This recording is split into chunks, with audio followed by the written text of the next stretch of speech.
Bom dia a todos, que a paz de nosso Senhor e Salvador Jesus Cristo esteja contigo, meu irmão e minha irmã. A mensagem de hoje tem como tema a graça e a paz de Deus. E nós vamos abrir a palavra de Deus na primeira carta de Pedro, capítulo 1. E eu vou ler do versículo 1 ao 12, que diz assim: Pedro, apóstolo de Jesus Cristo, aos peregrinos da dispersão no Ponto, Galácia, Capadócia, Ásia e Bitínia, eleitos segundo a presciência de Deus Pai, na santificação do Espírito, para a obediência e aspersão do sangue de Jesus Cristo. Graça e paz vos sejam multiplicadas. Bendito seja o Deus Pai de nosso Senhor Jesus Cristo, que segundo a sua grande misericórdia nos regenerou para uma viva esperança, pela ressurreição de Jesus Cristo dentre os mortos, para uma herança incorruptível, incontaminável e imarcessível, reservada nos céus para vós, que pelo poder de Deus sois guardados, mediante a fé, para a salvação, que está preparada para se revelar no último tempo, na qual exultais, ainda que agora, por um pouco tempo, sendo necessário, estejais contristados por várias provações, para que a prova da vossa fé, mais preciosa do que o ouro que perece, embora provado pelo fogo, redunde para louvor, glória e honra na revelação de Jesus Cristo, a quem, sem o tendes visto, amais, no qual, sem o agora verdes, mas crendo, exultais, com gozo inefável e cheio de glória, alcançando o fim da vossa fé, a salvação das vossas almas. Dessa salvação, inquiriram e indagaram diligentemente os profetas, que profetizaram da graça que para vós era destinada, indagando qual o tempo ou qual a ocasião que o Espírito de Cristo que estava neles indicava, ao predizer os sofrimentos que a Cristo haviam de vir e a glória que se lhes havia de seguir, aos quais foi revelado que não para si mesmos, mas para vós, eles ministravam estas coisas que agora vos foram anunciadas por aqueles que, pelo Espírito Santo, enviado do céu, vos pregaram o Evangelho, para as quais coisas os anjos bem desejam atentar. Até aí. Meu irmão e minha irmã, Pedro provavelmente escreveu esta carta por volta do ano de 63 depois de Cristo, quando Nero começou a perseguir os cristãos. O cristianismo passou a ser considerado uma religião separada do judaísmo, e, em consequência disso, os cristãos deixaram de receber proteção do governo, iniciando-se uma perseguição patrocinada pelas autoridades. E nós vamos aprender como enfrentar com sucesso sofrimentos, provações e perseguições, sobre conduta santa, sobre o espírito manso e tranquilo de Deus e também sobre a glória extraordinária que Deus nos promete no final. Como sabemos, Pedro era pescador e foi chamado por Jesus para aprender a pescar homens em vez de peixes. A partir daquele momento, Simão Pedro, ou Pedro, junto com seu irmão André, passaram a ser um dos 12 discípulos de Jesus. E essa epístola foi escrita para judeus e gentios cristãos. O termo dispersão ou diáspora refere-se a esses cristãos que viviam fora de Jerusalém, nas 5 províncias romanas mencionadas: Ponto, Galácia, Capadócia, Ásia e Bitínia. A intenção de Pedro era que a sua epístola circulasse entre aqueles irmãos. Mas vamos agora refletir um pouco a respeito da graça e da paz de Deus. A graça é ativa e significa favor. Assim, qualquer que seja a sua situação, qualquer que seja o momento, você pode contar com o favor de Deus. Não importa o que precise suportar ou enfrentar, você terá vitória e triunfará com a graça de Deus. Pedro ora para que a graça de Deus seja multiplicada, para que você experimente mais e mais delas, infinitamente, sem medida. A paz, por outro lado, é passiva e está ligada a descanso. Assim, qualquer que seja a sua situação, a ocasião ou a necessidade, você tem a paz de Deus, o descanso de Deus em seu sofrimento. Qualquer que seja a aprovação ou teste, nele você recebe não só o poder, mas também o descanso de Deus.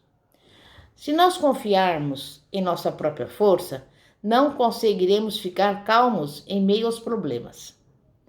Quando nos apropriamos das duas forças capacitadoras de Deus, sua graça e sua paz, podemos alcançar um espírito manso e tranquilo.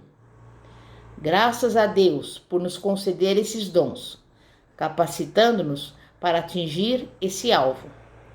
Precisamos nos lembrar de 3 coisas: contar com a graça de Deus, porque ela está presente, garantida e à nossa disposição. Orar, pedindo a graça de Deus e viver com retidão, apesar do sofrimento. Priscila foi uma mulher, como você e eu, mas era uma exilada, uma peregrina, expulsa da sua própria terra e enviada para bem longe da sua terra natal. No entanto, sua trajetória de peregrina levou a considerar o apóstolo Paulo, a conhecê-lo e fundar uma igreja em sua casa, iniciando o ministério ao lado do marido. João, o discípulo de Jesus, aquele a quem Jesus amava, também foi enviado para o exílio na ilha de Pátinos. E ali, idoso e solitário, na realidade um prisioneiro, por causa do seu amor e por ser um seguidor de Jesus, experimentou uma das mais extraordinárias experiências de adoração registradas na Bíblia. E foi-lhe concedida uma visão de Deus, registrada por ele no livro de Apocalipse. Quando sofremos por praticar o bem e somos capacitados pelo poder da graça de Deus, desfrutando da sua paz, quando nos revestimos do espírito manso e tranquilo de Deus e confiamos no Senhor, em vez de confiar nos nossos próprios esforços e emoções humanas, quando estamos esperando nele para dar sentido e utilidade aos nossos momentos de sofrimento, teremos finalmente muitos resultados a apresentar.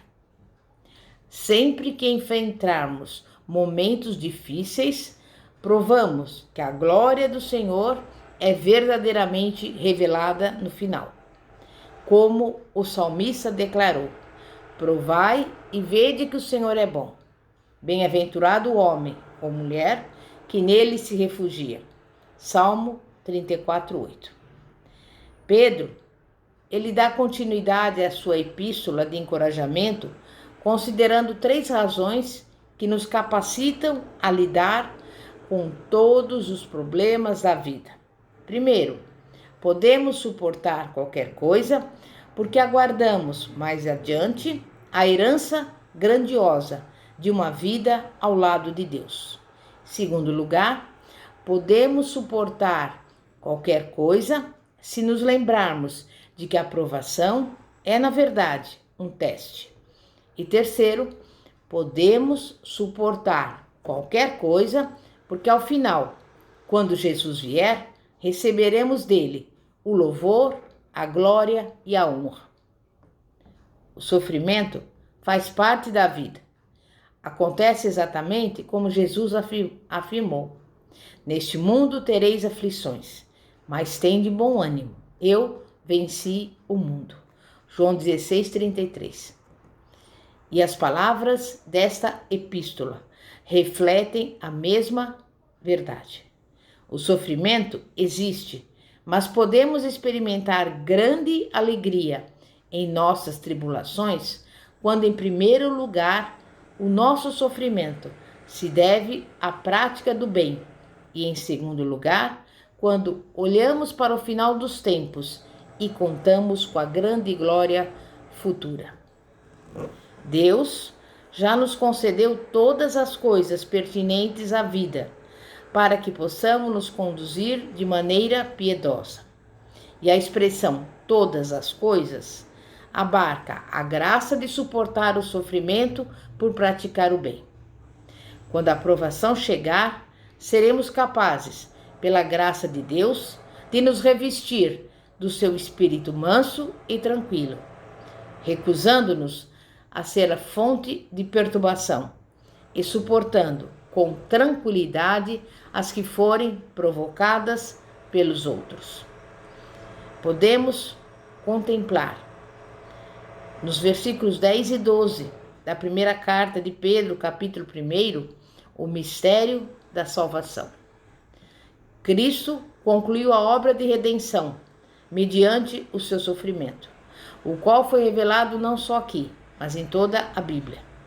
Segundo 1 Pedro 9, o resultado da nossa fé é a salvação das nossas almas. O versículo 10 continua a comentar sobre essa salvação e sobre o interesse que ela despertou através dos tempos. E eu pergunto, você, meu irmão, minha irmã, costuma refletir a respeito da sua salvação? Os profetas do Antigo Testamento falavam sobre salvação sem entendê-la plenamente. O Espírito Santo movia-os a falar da salvação pela graça e moveu seu coração para corresponder a ela. Os pregadores do Novo Testamento tiveram o privilégio de proclamá-la, e os anjos, que não podem participar dela, estão interessados na obra de Deus em nossas vidas. E na próxima vez que você se colocar diante de Deus para orar, agradeça a Ele o maravilhoso dom da salvação. Sinta-se agradecido pela palavra de Deus. Estude-a pelo resto da vida. Como será glorioso chegar ao céu e conhecer o desconhecido, ver o invisível. Em resumo, podemos dizer esses versículos nos seguintes ensinamentos: alimentar a esperança cristã.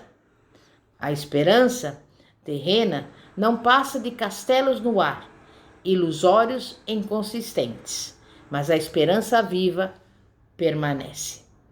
Segundo, agradecer a Deus pela esperança da glória. Ela é o fruto da misericórdia do Senhor. Ela nos anima nas tribulações, na aproximação da morte, e em tudo devemos render graças. Terceiro, saber que a herança celestial está guardada para os eleitos de Deus. Eles são mantidos por ela e regozijam nela eternamente. Quarto, entender que as tribulações são preciosas.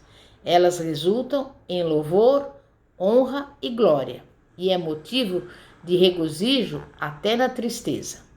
Quinto, buscar o amor de Cristo, que proporciona a mais santa alegria. Vamos encontrar essa alegria procurando amá-lo mais e mais. E por fim, seguir o exemplo de profetas e de anjos, que gostam de contemplar os mistérios da redenção. Em nome de Jesus. Então, meu irmão e minha irmã, que nesse dia de hoje você possa gozar da graça e da paz de Deus, em nome de Jesus. Vamos orar. Santíssimo Deus e poderoso Pai, Pai de nosso Senhor e Salvador Jesus Cristo, Nesse dia de hoje nós estamos aqui para orar e agradecer, Pai, pela tua graça, pelo teu favor imerecido e também pela tua paz. A paz que o mundo não pode nos dar, mas a paz que excede todo entendimento. E nós apresentamos neste momento a nossa vida, a nossa família, a nossa casa, o nosso ministério. E também todos aqueles que nos acompanham neste momento, para que também possam desfrutar desse maravilhoso amor de Deus, em nome de Jesus. Amém e graças a Deus. Pastora Fátima, da Igreja Evangélica Apostólica Poder de Cristo. Que a paz de nosso Senhor e Salvador Jesus Cristo esteja contigo. Amém e graças a Deus. Glória a Deus.